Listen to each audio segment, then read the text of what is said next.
அன்பு நண்பர்கள் அனைவருக்கும் வணக்கம். வாழ்க வையகம், வாழ்க வளத்துடன். 3 பொதுவான விஷயங்கள். ஒன்று, திருப்பந்தூரத்தில் அன்னதானம் மிக மிக சிறப்பாக நடைபெற்றது. ஆடி அமாவாசை தர்ப்பணமும் 95% எனக்கு திருப்தியை கொடுத்தது. 5% என்னென்னா, ஏற்கனவே எங்கள் டீமை சேர்ந்த சரவணன் வந்து சின்ன ஒரு கன்ஃபியூஷன். கோயில் அர்ச்சகரில் அவர் என்கேஜ் பண்ணிட்டார்.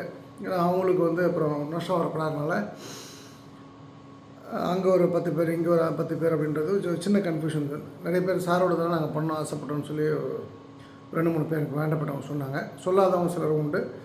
அது ஒரு தவிர்த்திருக்கலாம் எங்கள் நண்பர்கள். அதுக்கான அந்த தவறுக்கான பொறுப்பை நான் ஏற்றுக்கிறேன். நெக்ஸ்ட் டைம் இது இல்லாமல் நம்ம பண்ணுவோம். மற்றபடி 2 பேருமே நல்லா பண்ணாங்க. மண்ணு கீழே இருக்கக்கூடிய காய்கறிகள் லைக் பீட்ரூட் ஏதாவது சம்திங் அந்த வாழை இலை வச்சுட்டாங்க அப்படின்னு ஒரு கம்ப்ளைண்ட் ஒருத்தர் மதுரையிலேருந்து சொல்லியிருந்தாங்க. அதையும் அவாய்ட் பண்ணியிருக்கலாம். எனக்கு தெரியாது, எனக்கு அந்த தர்ப்பண முறைகள் தெரியாது எனக்கு. ஸோ மேபி இதெல்லாம் ஃப்யூச்சர் வில் டேக்கர். என்னென்னா வாழ்க்கையில் நம்ம நிறைய தப்புகள் பண்ணியிருக்கோம்ல, அதுக்கு கடவுள் தண்டனை எப்படின்னா, அந்த ஆற்று மண், அந்த சூடாக இருக்கக்கூடிய அந்த ஆற்று மண்ணில் ஒரே ஒரு இடத்துல பள்ளம் தோண்டி வச்சுட்டாங்க. அது ஆற்றுக்கு அந்த பக்கம். அதில் போய் அந்த தண்ணியில் அந்த கொஞ்சோண்டு தண்ணி கெட்டி கிடந்த தண்ணி, அதில் தான் நம்ம எள்ளு போட முடிஞ்சுது. அது நடந்து போயிட்டு வரும்போது பயங்கர சூடு, காலெலாம் ரொம்ப பெயின்ஃபுல்லான ஒரு டே. இருந்தாலும் சரி, நம்ம என்ன பண்ணமோ, நல்ல வினை வித்தவன் வினை இருப்பான், திணை வித்தவன் திணை இருப்பான். அந்த வகையில் கூட 5 பேருமே ரொம்ப 6 பேருமே சங்கடப்பட்டுப்பாங்க. இதை சேர்த்து அடுத்த முறை நம்ம இது போல் தர்ப்பணம் கொடுக்கும்போது காவேரி கரை புரண்டு ஓடணும் அப்படின்றதுக்கு ஒரு விண்ணப்பத்தையும் இன்றைக்கி நான் அந்த இடத்துல நினச்சிக்கிட்டேன். சாமி நிச்சயமாக அருள் புரிவார். ரொம்ப அற்புதமாக இருந்தது. மக்கள் இந்த ஒவ்வொரு ஊருக்கும் ஒரு வித்தியாசமான மக்கள், ஒவ்வொரு ஊர்லேயும். அதுலேயும் குறிப்பாக தருமபுரி, கிருஷ்ணகிரி மக்கள் பார்த்திங்கன்னா கிராமத்து மக்கள் ரொம்ப வெகுளி வெள்ளந்தியான ஆட்களாக இருப்பாங்க. 6-6:30 மணிக்கு அவங்க லைஃப் முடிஞ்சிடும். அதே போல் இந்த பக்கம் அரியலூர் அதே மாதிரி தான், கிட்டத்தட்ட இதே போல் தான். ஒரு 8-8:15 முடிஞ்சிடும். அவங்க சிம்பிள் லைஃபு. அந்த காவிரி டெல்டாவை பொறுத்த வரைக்கும் ரொம்ப ரொம்ப வித்தியாசமான ஆட்கள். ரொம்ப கடவுள் நம்பிக்கை உள்ளவர்கள். கடவுள் நம்மளை போட்டு மிதின்னு மிதிச்சா கூட அந்த நம்பிக்கையை இன்னும் அதிகப்படுத்தி தான் சாமி கும்பிடுவாங்க ஒழிய எங்கேயுமே கடவுள் மேலே சந்தேகத்தை வைக்கக்கூடியவர்கள். ஸோ ரொம்ப மகிழ்ச்சியான ஒரு மக்கள். அவங்கள பார்த்தாலே ஒரு மகிழ்ச்சி. இன்றைக்கி ஒரு 4-5 பேர் கூட தான் உரையாட எனக்கு நேரம் கிடைத்தது. அதுக்கப்புறம் சென்னை ப்ரொசீட் பண்ணணுனால ஜாஸ்தியாக ஸ்பெண்ட் பண்ண முடியல. சாப்பாடை பொறுத்த வரைக்கும் உணவு சுமார் ரகம் தான். எனக்கு ரொம்ப பிடித்த வெங்கடேஷாக இருந்தாலும் தவறு தான். அது சாம்பார் அவரோட டேஸ்ட்டுக்கு இல்லை. ரசம் ரசமா அப்படின்னு கண்டுபிடிக்கிறதுக்கு ஒரு நாளாச்சு. நேற்றுலாம் சப்பாத்தி பன்னீரை நல்லா பண்ணியிருந்தார். ஒரு 100 பேர் சாப்பிட்டது இடத்துல சப்பாத்தி, பன்னீர் மற்றும் சாதம், இந்த பச்சை புளி ரசம்லாம் நல்லா இருந்தது. இன்றைக்கி சாம்பார் நல்லா, ரசம் நல்லா இல்லை.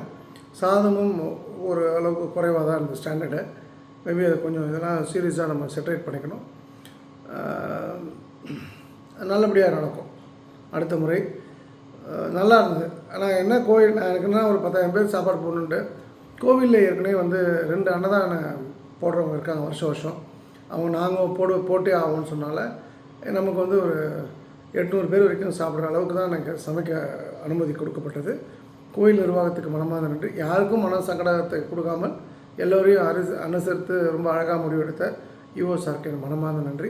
ரொம்ப சிரத்தையோடு இன்றைக்கி தர்ப்பண விஷயங்களை பண்ணி கொடுத்த அந்த பிராமணர்களுக்கும் என் மனமார்ந்த நன்றி. இதுக்கு இந்த நிகழ்ச்சியை ஒருங்கிணைத்த என்னுடைய அன்பு அண்ணன் ராஜா, திருப்பந்துருத்தி முத்துராஜா அவர்களுக்கும், நெய்வேலி 007 சரவணன் அவர்களுக்கும், அவருடன் ஒத்துழைத்த எங்களுடைய சக குழு நண்பர்கள் லோகநாதன், சுரேஷ் போன்றவர்களுக்கும் என் மனமார்ந்த நன்றி. இல்லை யாராவது பேர் விடுபட்டிருந்தேன்னா மன்னிப்பு கேட்டுக்கிறேன். நீங்கள் எல்லாருமே நல்லா ஒர்க் பண்ணிங்க. It's a team effort. எல்லா சார்பாகவும் நன்றி தெரிவித்துக் கொள்கிறேன். இதில் 1A 1B வந்து 3 விஷயம் சொன்னேன், 4 விஷயம் சொல்கிறேன்னு சொல்லக்கூடாது. செப்டம்பர் 27 ரொம்ப ரொம்ப அற்புதமான ஒரு மாநாடாக இருக்கும். ரொம்ப அற்புதமான நிகழ்ச்சியாக இருக்கும். அதில் வந்து ஏற்கனவே திருமதி ஜெயந்தி அவர்கள் சுவிட்சர்லாந்துலேருந்து அது 500 புடவை, எக்ஸாக்ட் அமௌண்ட் ஞாபகம், அது 600 800 எனக்கு டக்கு ஞாபகம் வரல. புடவை எடுத்துட்டாங்க. இன்ஃபேக்ட் அதுக்கான பணமும் கொடுத்துட்டாங்க. அதுபோக அவங்க ஒரு 500 துண்டு வாங்கி கொடுக்குறாங்க. ஏற்கனவே 500 துண்டை வந்து சென்னிமலையை சேர்ந்த திரு தங்கராஜ் அவர்கள் ஸ்பான்சர் பண்ணுறாங்க. மேபி ஒரு 500 1000 துண்டு எக்ஸ்ட்ரா போட்டு 2000 பேருக்கு துண்டு கொடுக்கணும் அப்படின்றத முடிவு பண்ணியாச்சு. ஒரு துண்டு நம்ம ஞாபகமாக. அப்போ வரக்கூடிய எல்லோருமே வந்து பாரத மாதா ஃபோட்டோ வாங்கணும். அந்த ஃபோட்டோ வந்து ஒரு ஆளுக்கு குறைஞ்சபட்சம் 10 வாங்கினா அது 100 200 கூட வாங்கலாம். 20,000 ஃபோட்டோ அன்றைக்கி வந்து கொடுக்க போகிறேன். அந்த ஃபோட்டோ உங்களோட சொந்தக்காரங்க எல்லோரும் வீட்லேயுமே பாரத மாதா ஃபோட்டோ இருக்கணும். ஸோ நீங்கள் இந்த விழாவை பொறுத்த வரைக்கும் திறந்த மனதுடன் வரங்கள். நிறைய கிரிட்டிசைஸ் பண்ணுங்கள். நீங்கள் வந்து ஏன் பண்ணல, நீங்கள் பேசுகிறவங்கள கேள்வி கேட்கலாம், தவறு கிடையாது. இது வந்து ஆமாம் சாமி போட்டு போகிற ப்ரோக்ராமில் எங்கள் சைடில் தவறு இருந்தாலும் திருத்திக்கிறோம். அதேபோல் மக்கள் சைடில் தவறு இருந்தாலும் மக்களும் திருத்திக்கிறோம். அவ்வளோதான், 2 வே. ஸோ இதுக்கான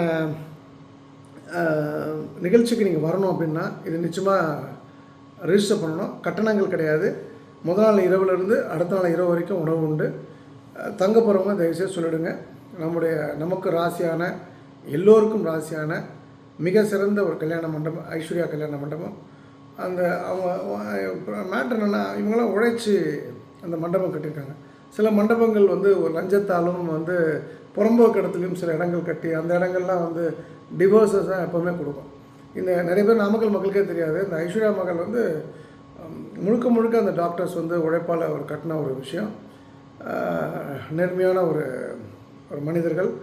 அந்த மண்டபத்தில் மறுபடியும் ஒரு ப்ரோக்ராம் என்பது எனக்கு ஒரு பெரிய மகிழ்ச்சி. ஸோ நாமக்கல் ஐஸ்வர்யா மகாலில் செப்டம்பர் 27 நம்முடைய விழா நடைபெறும். அதில் வந்து உரையாற்ற இருப்பவர்கள் திரு பிரஷோபகுமார், பிராந்த பிரச்சாரக், ராஷ்ட்ரிய சுயம் சேவக சங்கம். நம்பர் 2, இந்து மதம் தமிழ்நாடு, தமிழ் அப்படின்னு சொன்னாலே அவருக்கு இணை எவரும் இல்லை, இவருக்கு இணை எவரும் இல்லை அப்படின்ற அளவுக்கு தமிழ்நாட்டின் தலையை சிறந்த ஆன்மீக பேச்சாளர் அப்படின்ற ஒரு அடைமொழி நாம் வந்து யாருக்கு கொடுக்கலான்னா திரு கிருஷ்ணஜானந்தன் ஐயாவுக்கு தான் கொடுக்குறோம். அவருடைய வீர உரை உண்டு. 3வது திரு விவேகானந்தன் அப்படின்னு சொல்லிட்டு அவங்களும் ராஷ்ட்ரிய சுயம் சேவக சங்கத்தில் ஒரு பிரச்சாரக்காக இருந்து ஒரு பொறுப்பு எடுத்து பண்ணிகிட்ருக்காங்க. அவங்களும் ஒரு உரை இருக்குது. நடுவில் ஒரு 2+1 3 hours நானும் வந்து ஒரு கொஸ்டின் ஆன்சர் செஷன் ப்ளஸ் உரை உண்டு. ஒரு நல்ல ஃபுல் பேக்டு ப்ரோக்ராமாக இருக்கும். ரொம்ப ஜம்முன்னு எல்லா விதமான ஏற்பாடுகளும் பண்ணியிருக்கோம். நீ இது வரைக்கும் ரிஜிஸ்டர் பண்ணலன்னா 9840394600 98 403 94 600. நீங்கள் ஏற்கனவே ரிஜிஸ்டர் பண்ணிங்கன்னா இட்ஸ் ஓகே. வரதுக்கு நான் 3 முயற்சி போட்டு வரதுக்கு வழி பாருங்கள். காரணங்கள் சொல்லாதீங்க. நான் எல்லோரையுமே அன்புடன் ஒரு சகோதரனாக அத்தனை சகோதர சகோதரியும் அன்புடன் அந்த நிகழ்வுக்கு அழைக்கின்றேன். 2 இது 1B. 2வது விஷயம் வந்து சமீபத்தில் நடந்த 2 சதர்ன் ரயில்வே மேட்ரு. ட்ரெயினில் போயிட்டுருக்கேன். 2 மணிக்கு டாய்லெட்டை யூஸ் பண்ணுறதுக்காக அந்த கதவை திறக்கிறேன். அங்கே பார்த்தா ஃபுல் போதையில் ஒருத்தன் வந்து தாப்பா போடாமல் கதவை தள்ளுறேன், திறந்துருச்சு. அங்கே அந்த வாஷ் பேஷன் பார்த்திங்கன்னா, இப்போ நான் ஹைட்டு வந்து 6 அடின்னு வச்சுங்களேன். ஏன்னா இடுப்பு அளவுக்கு தான் வந்து, இடுப்போட கொஞ்சம் குறைவான அளவுக்கு தான் வந்து அந்த வாஷ் பேஷன் இருக்கும். இப்போ வரக்கூடிய ரயில்வே கன்ஸ்ட்ரக்ஷன் அமைப்படி அதில் பார்த்தா ஒருத்தவங்க நின்று அழகாக நின்று யூரின் போய்ட்டுருக்கான். அவனுக்கு என்ன பண்ணுறதே தெரில. ஆனால் வந்து ஃபுல் போதை. அவனுக்கு நம்ம திட்டவும் முடியாது. அதனால் இதன் மூலமாக சமூகத்துக்கு சொல்கிறது என்னென்னா, அவன் நம்ம எங்கே தூங்கினா எங்கே இறங்கினான்னு தெரில. விஷயம் அதான் இல்லை. அவனை திட்டினாலும் வந்து நமக்கு தான் நிம்மதி போகும். என் சொக்கலிங்க நீ கண்டிக்கலையான்லாம் கேட்குறதுக்கு அவன் சில காலங்களில் பணமாக போய் நம்ம என்னத்தை வந்து சண்டை போடுறது. அறிவோடு இருந்தாலும் நம்ம சண்டை போடுற அர்த்தம் இருக்குது. அறிவோடு இருந்து அதை நான் புரிஞ்சுக்கிற அளவுக்கு இருந்தாலும் நம்ம சண்டை போடலாம். அவன் உச்சக்கட்ட போதையில் இருக்கான். அவன் எங்கே போய் படுத்தான், உள்ளே படுத்தானா இல்லை வந்து பிளாட்ஃபார்ம் ரயில்வே ட்ராக்கில் படுத்தானு தெரியாது.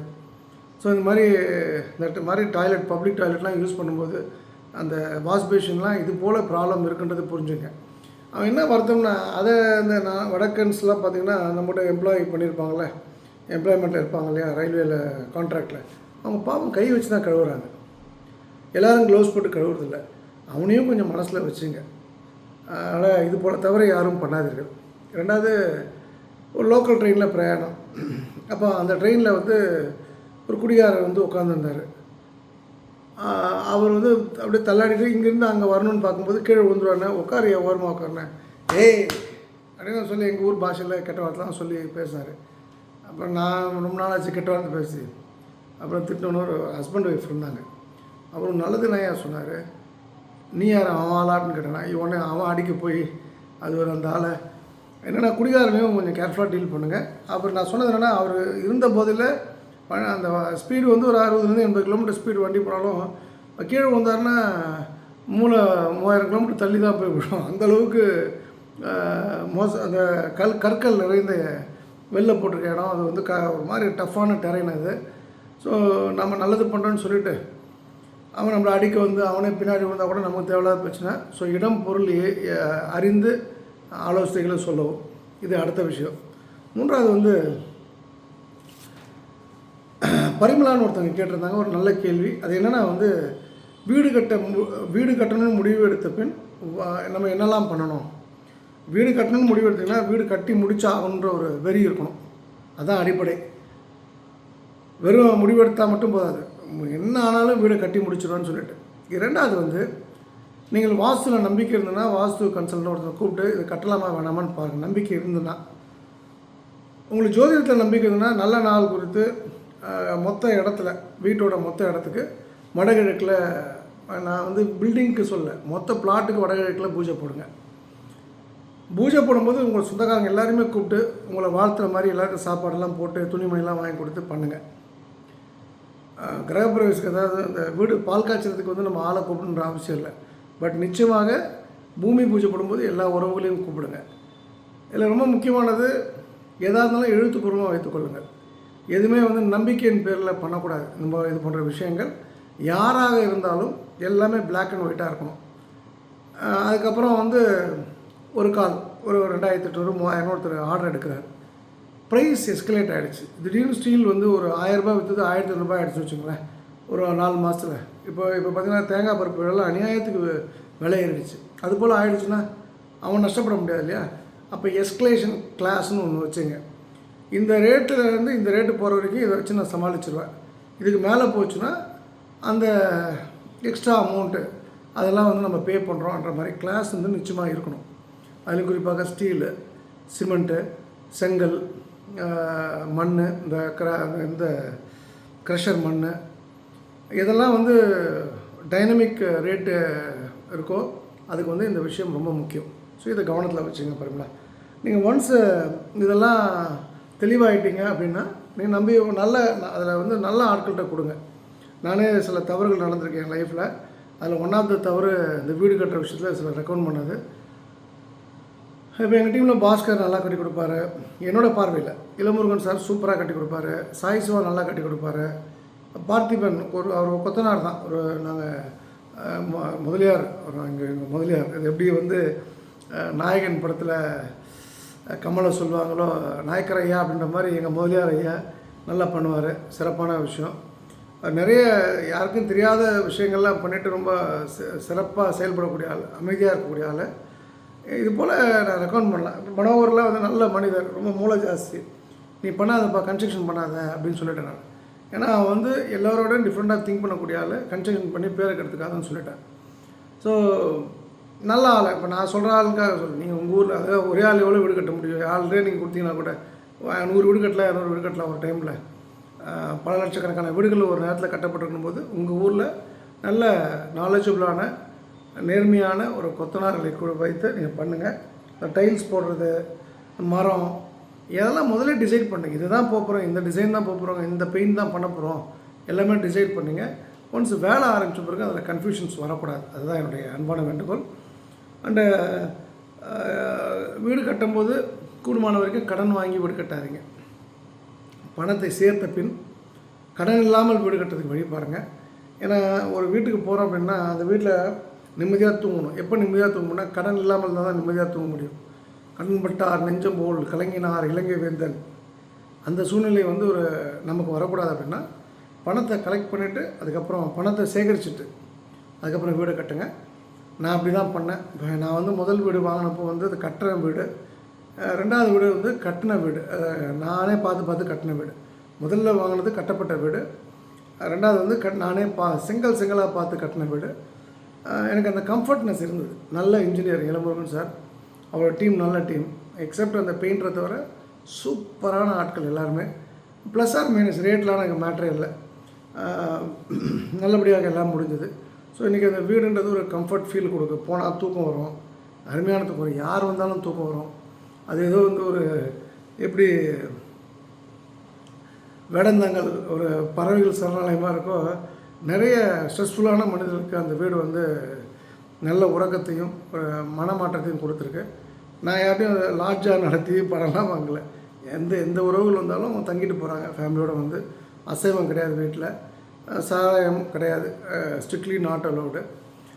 வைல்டு அனிமல்ஸ்லாம் பார்க்கணும் அப்படின்னா நிச்சயமாக நம்ம வீட்டில் தங்கலாம். அதில் குறிப்பாக முந்தானத்தில் ஃபிசிக்கலாக நான் பார்க்குறேன். ஒரு கரடி வந்து ஒரு 5 அடிக்கு முன்னாடியிலேருந்து அப்படியே கேஷுவலாக வந்து போகுது. கரடினா எப்படின்னா வந்து இந்த சென்னையெல்லாம் பெரிய பெரிய பணக்காரர்கள் நல்லா புல்டோசர் மாதிரி நாயை வளர்ப்பாங்க, அந்த சைஸில் கரடி இருக்குது. அசால்ட்டாக போகுது. அது ரொம்ப டேஞ்சரஸான அனிமல் வந்து இது கரடி. நிறைய வாட்டி இந்த பன்னிகள் காட்டு பன்னி பார்த்துருக்கேன், மான்கள் ஏகப்பட்டது பார்த்துருக்கேன், ஒத்த யானையை பார்த்துருக்கேன். இந்த வாட்டி தான் ஃபஸ்ட் டைம் நான் ஃபிசிக்கலாக கரடி பார்த்தது. ஸோ இது மாதிரி வைல்டு அனிமல்ஸை பார்க்கணும், வைல்டு லைஃப் வாழணும் அப்படின்னா என்னோடய வீடு வந்து ஒரு பெட்டரான சாய்ஸு.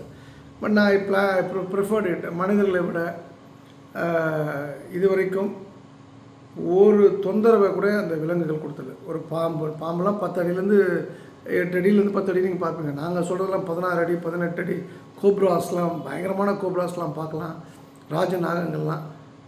அது பாட்டு அது உண்டு, அது வேலையை உண்டு. அதாவது கோ எக்ஸிஸ்ட்னு ஆங்கிலத்தில் ஒரு வார்த்தை உண்டு. நீ இருந்துக்கோ நானே இருந்துக்கிறேன், நீ ஏன் லைனை கிராஸ் பண்ணி என் பக்கம் வராத, நான் லைனை கிராஸ் பண்ணி உன் பக்கம் வர மாட்டேன்ற ஒரு வாழ்க்கை தான் அந்த விலங்குகள் வாழ்கின்றது. ஏன்னா மனிதர்கள் அதை எடுத்துக்கிறதில்ல. இந்த கோ எக்ஸிஸ்ட்ன்ற வார்த்தை நிறைய பேருக்கு பிடிக்கிறதில்ல. ப்ரெஷரை க்ரியேட் பண்ணி இல்லாத விஷயத்துக்கெல்லாம் வந்து சண்டை போட்டு எப்பொழுதுமே பிரச்சனையோடு இருக்கக்கூடியவர்கள் வந்து நிறைய பேரை நான் பார்க்குறேன். அந்த கோ எக்ஸிஸ்ட், அதாவது ஒரு மிக மோசமான காட்டு மிருகங்கள் இருக்கக்கூடிய இடத்துல மனிதனும் வாழ முடியும் அப்படின்ற ஒரு விஷயத்தை நீங்கள் புரிந்து கொள்ளுங்கள். அப்போ அந்த ஐயோ அந்த பாம்பு, ஐயோ நாய், அந்த செந்நாய் ஏதாவது சொல்லிவிட்டு தூக்கம் வராமல் இருக்குதுங்க, அது பாட்டு அதோடைய இடத்துல நீ வீடு கட்டியிருக்க, அப்போது அது வராமல் எப்படி இருக்கும்? அது ஒன்று டிஸ்டர்ப் பண்ணல அப்படின்னா நான் யூ ஷுட் பி ஹாப்பி. நாங்களாம் ஒரு கிட்டத்தட்ட 22 மாடு வச்சுருக்கேன், 14 பெரிய மாடு, ஒரு 8-9 கண்ணுக்குட்டி வச்சுருக்கேன். கம்ஃபர்டபுளாக இருக்கும். என்ன நாய் மட்டும் வளர்க்கக்கூடாது. நாய் மிருகங்களுக்கு பிடிக்காத ஒரு விலங்கு, ஒரு பிராணி. அதை மட்டும் அவாய்ட் பண்ணுங்கள். இப்போ என் கதையை சொல்கிறேன் பரிமளா விஷயத்தன்னா, நான் உணவுபூர்வமாக இந்த விஷயத்த சொல்கிறேன். நான் வந்து அந்த வீடு என்பது வந்து உள்ளே போனாலே ஒரு அமைதி, ஒரு ஆத்மார்த்தமான ஒரு ஃபீல். அந்த செவுத்து தடவி பார்க்கும்போது நம்ம உழைப்பு, நம்ம ரத்தம், வேர்வை, அது வந்து எவ்வளோ பெரிய ஃபீல்ன்றது வந்து வீடை கட்டி முடிச்சப்போ தான் தெரியும். எந்த சூழ்நிலையும் வீடை கட்டினதுக்கப்புறம் வாசலாம் கூப்பிட்டு ஜோசிகர்லாம் கேட்டு தாயம் ஊட்டி விளையாடிட்டு இருக்காதிங்க. எதாக இருந்தாலும் உருட்டுறதுலாம் முதல்ல ஊட்டிடுங்க. ஏன்னா அது ரொம்ப பெயின்ஃபுல்லான விஷயம். நான் வீடை கட்டினதுக்கப்புறம் அதை இடிக்கிறது, அது சரியில்லை இது சரியில்லைன்ட்டு. இதுதான் எனக்கு தெரிஞ்சு. இதில் இன்னும் டீட்டெயில் வேணும்னா நான் நிச்சயமாக சொல்கிறேன். நான் என்னென்னலாம் எஃபர்ட் எடுத்தேன் அப்படின்றத நான் சொல்கிறேன். இப்போ கூட ஒரு வீடுக்கு நான் சப்போர்ட் பண்ணிட்டுருக்கேன். எனக்கு தெரிஞ்சு நான் வாங்கினதை விட கேபிள் சுவிட்ச் கம்மி வேறு ஒரு கடையில். இப்போ ஒரு நல்ல தம்பி விவேக்னு ஒரு தம்பி வந்து அவன் கரெக்டாக டேப்லெட் காலம் போட்டு எங்கே கம்மி, என்ன பிராண்டு, ரொம்ப தெளிவாக வேலை பார்த்துருக்கான். எனக்கு அந்த டைமில் யாரும் இல்லை, அவசரமாக நானே எல்லாத்தையும் ப்ரொக்யூர் பண்ணேன். இப்போ அந்த அவுட்லெட் பைப்பில் செகண்ட் ஹேண்ட் பைப், அதாவது வந்து இந்த சென்ஸ் வந்து பழைய பிளாஸ்டிக் உடைச்சி பைப் பண்ணுவாங்க, பிவிசி பைப்பு. சேலத்துலேருந்து மொத்தமாக எடுத்தாச்சு லாரியில். மரம் சேலத்துலேருந்து எடுத்தாச்சு, ஒரே லாரி. அப்போ செலவு மிச்சமாகிடுது.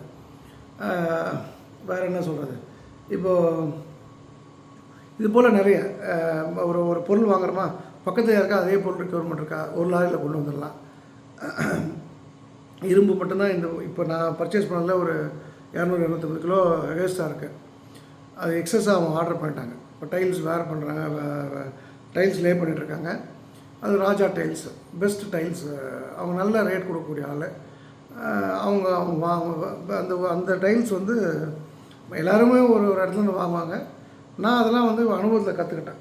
நிறைய பேர் இருக்காங்க டைல்ஸ் லே பண்ணுறவங்க, டைல்ஸ் விற்கிறவங்க. இது நம்ம சொந்த வீடுனா நம்ம ரிஸ்க் எடுக்கலாம். நம்ம வந்து நம்ம அண்ணனா நினைக்கக்கூடிய ஒரு சிலர் இருக்கும்போது ஒரு சின்ன தவறு கூட வந்துடக்கூடாதுன்றதுக்காக நான் அந்த விஷயத்தை ஒருத்தர் வச்சு பார்த்து பண்ணேன். ஸோ என்னோடய அனுபவம் அதுலேயும் ஜாஸ்தி இப்போ வந்திருக்கு. உங்களுக்கு ஸ்பெசிஃபிக்காகனா அதுக்கு நான் தனியாக ஒரு வீடியோ போடுறேன். நான் இந்த விஷயத்தோடு இதை முடிச்சுக்கலாம். நம்ம பார்க்க வேண்டிய சில விஷயங்கள் இருக்குது. இது வந்து 21 days சேலஞ்ச் அப்படின்னு நம்ம எடுத்துக்கலாம். 21 நாளில் உங்கள் வாழ்க்கையில் மாற்றம் வரணும்னா இந்த விஷயங்கள்லாம் நீங்கள் பண்ணணும்.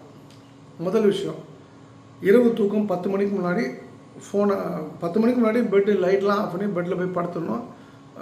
ரொம்ப சங்கடமாக தான் இருக்கும்.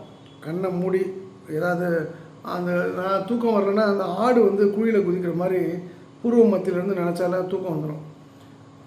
எனக்கு மேக்ஸிமம் அந்த மாதிரி நினைக்கும் போது தூக்கம் வந்து ஒரு ஆளும் பொத்துன்னு உழற மாதிரி அந்த குழிக்குள்ளே யாரும் கற்றுக் கொடுத்தாங்க அந்த விஷயத்த. அது ஒர்க் அவுட் அது பயங்கரமாக ஒர்க் அவுட் ஆகும் எனக்கு. அதே மாதிரி ரொம்ப ஸ்ட்ரெஸ்ஃபுல்லான லைஃப், ரொம்ப போர்டு லைஃப், அன்றைக்கி டே ரொம்ப நல்லா இல்லை, இது ஆற்றுல போய் சுடுகாலில் நடந்து வந்தேன், நம்ம சாப்பாடு போட்டது எதிர்பார்த்த அளவுக்கு நல்லா இல்லை டேஸ்ட்டு, அப்போ பெயின் இருக்கும், உடனே தூக்கம் வராது. இதெல்லாம் இது மாதிரி டிஃபிகல்ட்டாக எல்லாருக்கும் எல்லா நாளும் இருக்கும். இருந்தாலும் மை ரிக்வஸ்ட்டு எப்படி இருந்தாலும் 10 மணிக்கு தூங்க பழகிடுங்க. அது முதல் நாள் 11:30 வரும், 12 வரும், அப்புறம் அப்படியே மாறும். ஒரு நாள் வந்து 10 மணிக்கு உங்களால் தூங்காமல் இருக்க முடியாத நிலையை அடைஞ்சிடுவீங்க. ஸோ 10 மணிக்கு தூங்குறது வந்து வழக்கமாக வைத்துக்கொள்ளுங்க. அதே போல் காலைல எழுந்திருப்பது வந்து சரியாக 5:30 மணிக்குள்ளே எழுந்துச்சிங்க. காலையில் 5:30 மணிக்குள்ளே எழுந்துச்சிங்க. இது ரொம்ப முக்கியமான விஷயம். இரவு 10:30 மணிக்குள்ளே தூங்கிடணும். 10 மணிக்குள்ளே தூங்க. 10:10:10ன்றது உங்களோட டெட்லைன் பார்த்துங்க. நம்பர் 1. நம்பர் 2, அதை விட முக்கியமானது காலையில் எழுந்திருப்பது. இந்த பிரம்ம முகூர்த்தம்லாம் ரொம்பலாம் கன்ஃபியூஸ் பண்ணிக்காதீங்க. 4:30 மணிக்கு 4:15 மணிக்கெலாம் இந்த என் நண்பர்லாம் அந்த சிலர் உண்டு. ஒரு நண்பர் உண்டு பட்டுக்கோட்டில் 3 மணிக்கு எழுந்துச்சு நான் பணக்காரன் ஆகிட்டேன்னு எழுதிட்டுருப்பாரு. அப்படிலாம் டைம் வேஸ்ட் பண்ணாதீங்க. 5:30 மணிக்கு அப்புறம் எழுதுங்க. உங்கள் உடல் வந்து 6 மணி நேரம் சிலருக்கு உடம்பு போதும் தூங்குறது, சிலருக்கு 8 மணி நேரம் தேவைப்படும். உங்கள் உடம்பு எப்படி ரியாக்ட் பண்ணுறதுன்னு பார்த்துங்க. எந்த சூழ்நிலையுமே இதுக்கு 2 விஷயமும் ப்ராப்பராக நடக்குன்னா, இரவு அதாவது சாயந்தரம் 6:30 மணிக்கு மேலே உணவு சாப்பிடாதீங்க. சூரியன் மறைந்த பிறகு உணவு சாப்பிடாதீங்க. இது 3வது விஷயம். 4வது விஷயம் வந்து நிறைய பேர் வந்து இந்த ப்ரே பண்ணுவாங்க. அதாவது பூஜை, இஸ்லாத்து, கிறிஸ்துவம், இந்து யாரோட இருந்துங்க. ஆனால் குறிப்பிட்ட நேரத்தில் மட்டும் பூஜை பண்ணுறதை வந்து மெட்டிகுலஸாக நீங்கள் ஃபாலோ பண்ணுங்கள். பெரிய மாற்றம் வரும். 21 நாள் இதை ரொட்டீனாக பாருங்களேன். அப்புறம் என்ன நடக்குதுன்ட்டு. அப்புறம் ஒரு நாளைக்கு மினிமம் குறைந்தபட்சம் 3 லிட்டர் தண்ணியாவது நீங்கள் குடிக்கணும். குறைஞ்சபட்சம். அது சிலருக்கு 5 இப்போ என்னெல்லாம் எங்கள் கோச் வந்து 5 லிட்டர் குடிக்கணும்னு சொல்கிறார். 5 லிட்டர்னா அப்படியே கடகடன்னு குடிக்கிறதில்ல. அது நல்லா கடித்து சுவைச்சு சாப்பிட்ணும். அது ஒரு வாட்டியும் ஒரு ½ ஹவருக்கு 1 ஹவருக்கு ஒரு வாட்டி ஒரு 300 ml குடிச்சிடணும்னு இன்ஸ்ட்ரக்ஷன் கொடுத்துருக்காரு. ரொம்ப டஃப்பு ஃபாலோ பண்ணுறது. பட்டு வேறு வழி இல்லை. அதே போல் ஒரு நாளைக்கு ஒரு புத்தகத்தில் 20 பக்கமாக தான் படிக்கணும். குமுதம், கல்கி, ஆனந்த விகடன், பாக்கியா, பழைய பாக்கியா, அதெல்லாம் கிடையாது. நல்ல மோட்டிவேஷ்னல் புக்கு, உங்களுக்கு பிடிச்ச லைனு, ராமாயணம், மகாபாரதம் எது வேணா இருக்கட்டும். குறைஞ்சபட்சம் 20 பக்கமாவது படிச்சிடணும் புது புத்தகத்தை. அப்புறம் ஒரு நாளைக்கு 45 நிமிஷம் ஒர்க் அவுட் பண்ணணும். ஜிம் 45 நிமிஷம் நடக்கணும். ஸோ 1.5 மணி நேரம் வந்து உடலுக்காக நீங்கள் கொடுத்தாகணும். அப்புறம் ஜங்க் ஃபுட்டு, இந்த சாப்பாடுக்கு 2 மீலுக்கு நடுவில் மிச்சர் சாப்பிட்றேன், தட்டை சாப்பிட்றேன், பால்காவா சாப்பிட்றேன், அல்வா சாப்பிட்றேன், ஐஸ்கிரீம் சாப்பிட்றேன் கூடாது. நம்ம அப்பப்போ நம்ம ஜம்ப் பண்ணிக்கிறது சொக்கலிங்கம். பட்டு இது 21 நாள் சேலஞ்சுக்கு நீங்கள் இது மாதிரி ஃபாலோ பண்ணி பாருங்கள், என்ன நடக்குதுன்னு பார்ப்போம். நீங்கள் அதில் வந்து எங்கேயுமே மிஸ் ஆகக்கூடாது. அப்புறம் 21 நாளைக்கு எங்கேயும் சுற்றாதீங்க. No hang outs. சும்மா அங்கே போகிறேன், இங்கே போகிறேன், ஃப்ரெண்ட்ஸோட அவங்க சரக்கடிக்காங்க, நான் போய் பார்க்க போகிறேன். 21 நாளைக்கு உங்கள் வேலை உண்டு, நீங்கள் உண்டு, வீடு உண்டுன்றங்க. No negative conversation. யார்கிட்டையுமே நடக்காது, முடியாது, இருக்காது, வராது, செய்ய முடியாது, இந்த கான்வர்சேஷன் வேணாம். No social media. அப்படின்னா 9 மணியில் இரவு 9 மணிலேருந்து அடுத்த நாள் காலைல 9 மணி வரைக்கும் சோஷியல் மீடியா பக்கம் ஃபோனை வந்து ஏதாவது கால் பண்ணுறதுக்காக வச்சுருப்பேன். மற்றபடி நான் ஃபோனில் வந்து நியூஸ் பேப்பர் படிக்கிறது, டிவி பார்க்குறது, ரீல்ஸ் பார்க்குறது, ஷார்ட்ஸ் பார்க்குறதுலாம் பண்ண மாட்டேன்றது முடிவு எடுத்துக்கொள்ளுங்கள். ஒவ்வொரு நாளும் ஏதாவது ஒரு விஷயத்தை புதிதாக கற்றுக்கொள்வதற்கு உங்களை நீங்கள் தீர்மானம் பண்ணி அதை நோக்கி நகருங்கள். உங்களுடைய நேரத்தை கொஞ்சம் குவாலிட்டி டைமை வந்து உங்கள் ஃபேமிலி கூடயும் ஸ்பெண்ட் பண்ணுங்கள். நான்லாம் கம்ப்ளீட்டாக விட்டுட்டேன். நான் அது ஃபேமிலி தனி ட்ராக்கு, மனைவி, மகள், ஒய்ஃபு, எங்கள் அம்மா, நான் தனி ட்ராக்கு. நம்ம வீட்டுக்குள்ளே சம்டைம்ஸ் போகும்போது நம்ம அந்நியப்பட்டிருக்கக்கூடிய சூழ்நிலை, நிறைய விஷயங்கள் தெரியாது அவங்க பேசும்போது பார்க்கும்போது. இப்போ வெட்டியாலாம் இருக்கேன் நான், ஒரு வேலை ஒரு மண்ணாடி கிடையாதுல்ல. அதனால் அவங்களுக்குள்ளே பேசும்போது கூட தானே இருப்பேன் ஃபோனை நோண்டிக்கிட்டு. அப்போது ரொம்ப ஆச்சரியமாக இருக்கும், ரொம்ப அசிங்கமாக இருக்கும். பட் கொஞ்சம் நீங்களாம் வந்து இந்த ஒரு அட்லீஸ்ட் 21 நாளுக்காவது ஃபேமிலியோட டைம் ஸ்பெண்ட் பண்ணுங்கள், குவாலிட்டி டைம். எல்லா இடங்களையுமே ரொம்ப சுத்தமாக வைத்துக்கொள்ளுங்கள். எந்த அளவுக்கு எல்லா இடங்களையுமோ உங்களையும் சுத்தமாக வச்சுருக்கீங்களோ, மனசளவுலேயும் உடையளவுலேயும் அது பெரிய மாற்றத்தை கொடுக்கும். காலையில் எழுந்த உடனே ஒரு கோல் என்ன அப்படின்றது, இன்றைக்கி கோல் என்னன்றதை எழுதிருங்க. நைட்டு தூங்க போகும்போது இன்றைக்கி கோல் வந்து என்னெல்லாம் அந்த கோலை அச்சீவ் பண்ண முடியலையா அதை ரிவ்யூ பண்ணுங்கள். 21 நாள் இது மெட்டிகுலஸாக பண்ணுங்கள். நம்ம 22 இப்போ நாளையிலேருந்து ஆரம்பிக்கிறீங்கன்னா அதுலேருந்து 21 நாள் முடிஞ்ச பிறகு 22 உங்கள் வாழ்க்கையில் நடந்த சுவாரஸ்யமான மாற்றங்கள் என்ன என்பதை நீங்கள் கமெண்ட்டில் போட்டிங்கன்னா ரொம்ப ரொம்ப மகிழ்ச்சி அடையக்கூடிய, உலகத்தில் உங்களுக்காக மகிழ்ச்சி அடையக்கூடிய ஒரு அற்புதமான மனிதனாக நான் உங்கள் வாழ்க்கையில் இருப்பேன். அருமையான வாய்ப்புக்கு நன்றி. சர்வம் கிருஷ்ணார்ப்பணம். ஸ்ரீராம ஜெயம், ஸ்ரீராம ஜெயம், ஸ்ரீராம ஜெயம்.